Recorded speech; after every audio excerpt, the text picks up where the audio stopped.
ชีวิตผู้สาวบ้านนาวุฒิการศึกษามีน้อยขาดโอกาสเรียนเพราะจนเป็นคนเลื่อนลอยโชคดีที่อายเฝ้าคอยหยัดยืนให้โอกาสใจยิ่งคบยิ่งใครมั่นใจอายเป็นคนดียามเจ็บยามช้ำชีวิตน้องมีอายคอยดึงไว้เป็นพี่ยามท้อเป็นพ่อยามน้องหวั่นไหวยามป่วยเฝ้าดูแลใจอายคือผู้ให้เรื่อยมาบูชา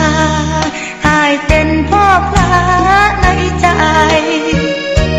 เชื่อไหมเชื่อใจอายทุกเวลา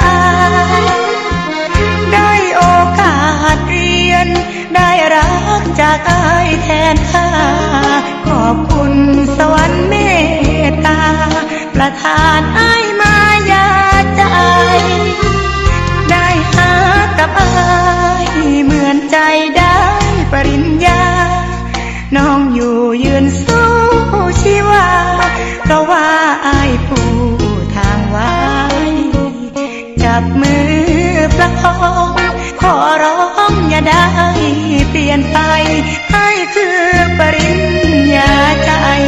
น้องจึงยิ้มได้วันนี้